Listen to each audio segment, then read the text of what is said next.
कल आपने भय की चर्चा की कि सब कुछ भय से ही हो रहा है। वेद भी ऐसा ही कहते हैं। वेदों में भी आदमी को डराया ही गया है। यह भय क्यों और कैसे पैदा हुआ, जिसके कारण मैं बहुत परेशान हूँ। भय के अतिरिक्त मुझ में कोई वासना नहीं है। इस भय मात्र को मिटाने के उपाय बताने की अनुकंपा करें। पहली बात, जब तक तुम भय को मिटाना चाहोगे भय ना मिटेगा। तुम्हारे मिटाने में ही भय छिपा है। तुम न केवल भयभीत हो, तुम भय से भी भयभीत हो, इसलिए तुम मिटाना चाहते हो। तुम मिटा ना सकोगे। तुम मिटोगे तो भय चला जाएगा, तुम भय को ना मिटा सकोगे। भय ही तुम्हारे अहंकार की छाया है। समझो कि भय क्या है। तुम जानते हो मौत होगी, इसे तुम झुटला नहीं सकते। रोज कोई मरता है, हर मरने वाले में तुम्हारी ही मरने की खबर आती। जब भी कोई अर्थी निकलती तुम्हारी ही अर्थी निकलती, और जब भी कोई चिता जलती तुम्हारी ही चिता जलती। कैसे भुलाओगे? तुम जानते हो कि तुम भी मरोगे। जन्म गए तो मरोगे तो ही। ये देह तो मरण सैया पर धरी है, ये तो चढ़ी है चिता पर। ये तो तुम रोज मरते जा रहे हो। भयभीत कैसे ना होगे? ये डर तो खाएगा, ये तो घबराएगा कि मौत करीब आ रही, पता नहीं कब आ जाए, कभी भी आ जाए, किसी भी क्षण आ सकती। इस जीवन में एक ही चीज निश्चित है, मृत्यु, और तो कुछ निश्चित नहीं है। इस निश्चित मृत्यु से तुम घबराओगे कैसे ना? घबराओगे तो ही। ये बिल्कुल स्वाभाविक है। तुमने शरीर को समझ लिया मैं, तो मौत होने वाली, मौत होगी तो भय होगा। तुमने मन को समझ लिया मैं, और मन तो शरीर से भी ज्यादा अस्थिर है। क्षण भर भी वही नहीं रहता, बदलते ही जाता है। पानी की धार है, अभी कुछ। सुबह प्रेम से भरा था, दोपहर घृणा से भर गया। अभी अभी श्रद्धा उमग रही थी, अभी अभी अश्रद्धा पैदा हो गई। अभी अभी बड़ी करुणा दर्शा रहे थे, अभी अभी क्रोध में आ गए। अभी जिसके लिए मरने को तैयार थे, अभी उसको मारने को तत्पर हो गए। ये मन तो भरोसे का नहीं है, ये तो बिल्कुल कपरा है, ये तो पानी की लहर है। इस पे तो खींचो कुछ, खिंचता नहीं, मिट जाता है। इस मन के साथ तुमने अपने को एक समझा है।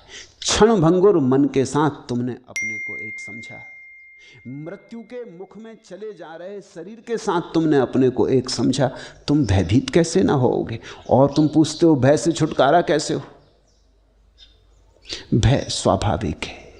भय तुम्हारे भ्रांत तादात्म्य की छाया है। जिस दिन तुम जानोगे कि मैं शरीर नहीं, मैं मन नहीं, उसी दिन तुम जानोगे कि भय गया। लेकिन उस दिन तुम ये भी जानोगे कि मैं भी नहीं, न शरीर में हूं न मन में हूं। तब जो शेष रह जाता वहां तो मैं खोजे भी मिलता नहीं। वहां तो मैं की कोई धारणा ही नहीं बनती। मैं तो पैदा ही तादात्म्य से होता है। किसी चीज से जुड़ जाओ तो मैं पैदा होता है। शरीर से जुड़ जाओ तो मैं, मन से जुड़ जाओ तो मैं, धन से जुड़ जाओ तो मैं, धर्म से जुड़ जाओ तो मैं, कहीं भी जोड़ लो अपने को तो मैं।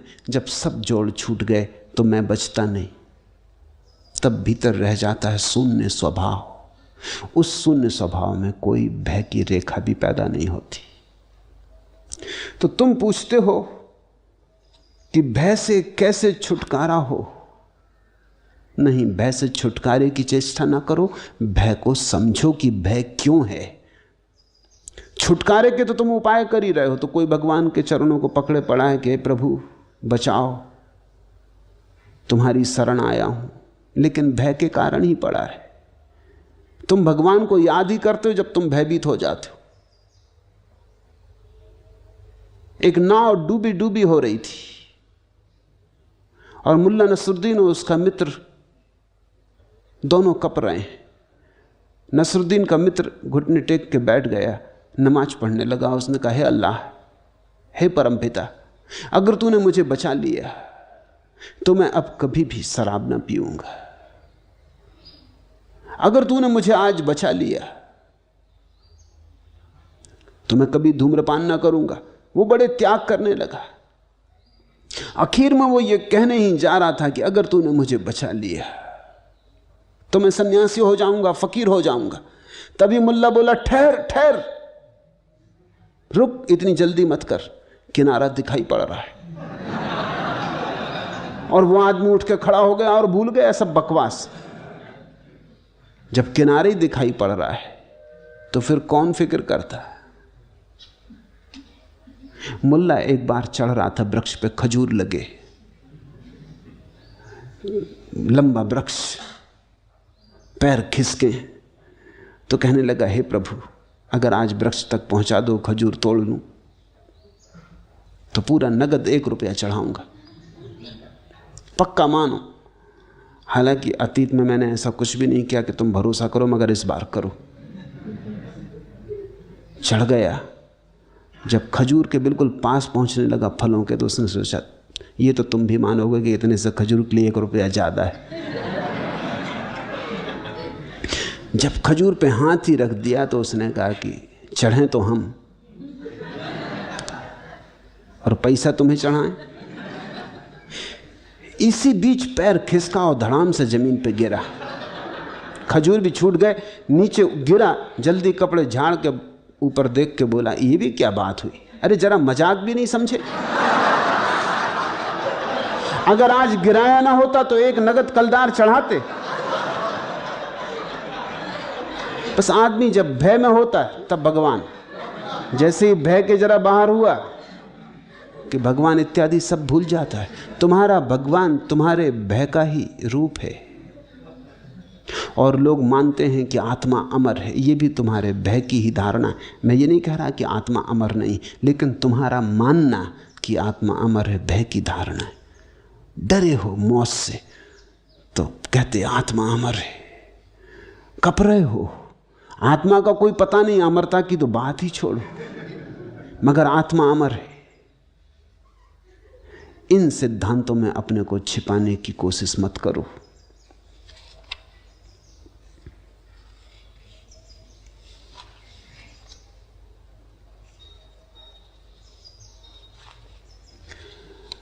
भय से मुक्ति संभव है भय को जानने के द्वारा। भय का साक्षात्कार करो। जहां भी तुम्हें लगे भय है, वहां भय पर ध्यान करो, समझने की कोशिश करो, क्यों है, कहां है, किस कोने में छिपा, मन के किस अचेतन में बैठा, कहां से उठता ये धुआं, क्यों उठता। जिन मित्र ने पूछा है, मुझे लगता है उन्होंने भय का कभी साक्षात्कार नहीं किया। भय ने उन्हें पंगु कर दिया है। तुम इस पंगुता को तोड़ो। जब भय लगे, बैठ के शांति से ध्यानपूर्वक भय को पहचानो, कहाँ है। लगता है शरीर मर जाएगा, तो शरीर तो मरना ही है, इसमें भय की क्या बात, ये तो होना ही है, इसमें भय करने से प्रयोजन क्या है। सुकरात मरता था, एक शिष्य ने पूछा, आप भयभीत नहीं है? तो सुकरात ने आंख खोली और उसने कहा, भय? 2 ही संभावनाएं हैं, या तो जैसा नास्तिक कहते हैं कि मैं मर जाऊंगा, बिल्कुल मर जाऊंगा, कुछ भी ना बचेगा। जब कुछ बचेगा ही नहीं तो भय किसका, किसको होगा? बात खत्म हो गई। सुकरात ना रहा, खत्म हो गई बात। रह के भी क्या करना था, इतने दिन रहे तो भी क्या कर लिया।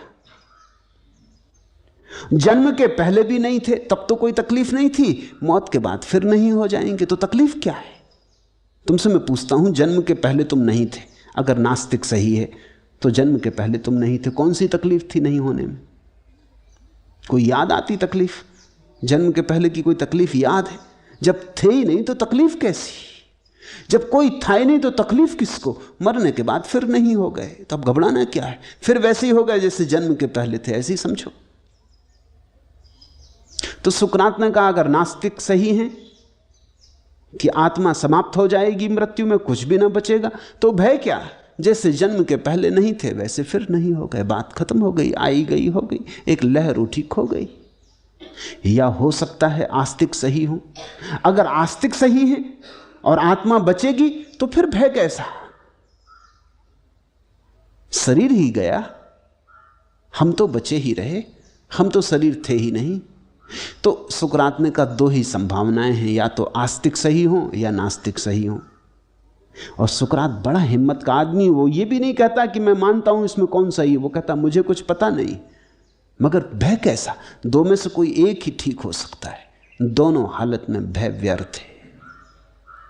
तो अगर शरीर का जाने का भय लगता है तो क्या डर है, शरीर तो जाएगा।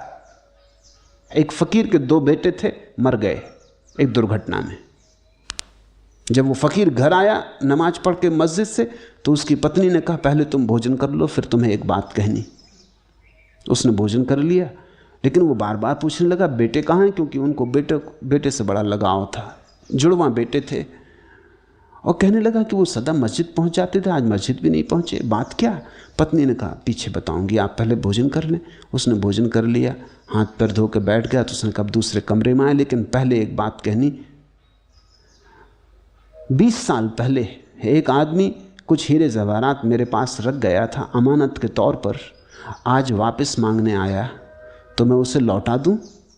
तो फकीर ने कहा ये भी कोई पूछने की बात है, जो उसकी है चीज उसे लौटा दो, इसमें मेरे पूछने के लिए रुकने की जरूरत ही ना थी, तुमने लौटाए क्यों ना? क्या कुछ मन में बेईमानी आ गई? उसने कहा बस फिर ठीक है, अंदर आए। उसने चादर उठा दी, दोनों लड़के मुर्दा पड़े थे। फकीर तो सन्नाटे में आ गया, लेकिन तब समझा बात। 20 साल पहले दोनों पैदा हुए थे, जिसने दिया था वो आज वापस ले गया। हंसने लगा। उसने पत्नी से कहा तूने ठीक किया, तूने ये बात मुझसे ठीक ही पूछी। और फिर देख मजे की बात, 20 साल पहले ये दोनों जब पैदा नहीं हुए थे तब भी सब ठीक था, अब ये दोनों चले गए तो गलत होने का क्या कारण है? तब भी तो हम मजे में थे जब ये नहीं थे, जैसे तब थे वैसे अब होंगे। एक सपना था, देखा और टूट गया। तो अगर शरीर के कारण भय लगता है तो ये शरीर तो जाएगा, इसे बचाने का कोई उपाय नहीं। अगर मन के कारण भय लगता है तो मन तो तुम हो ही नहीं, थोड़े जागो, ध्यान करो, होश से भरो। जैसे जैसे जागने लगोगे, चैतन्य की ज्योति जलने लगेगी, शरीर मन से अलग होने लगोगे, वैसे वैसे भय विसर्जित हो जाएगा। लेकिन तुम भय के खिलाफ मत लड़ो। खिलाफ लड़ोगे तो तुम भीतर तो कपते ही रहोगे, हालत उल्टी बनी रहेगी।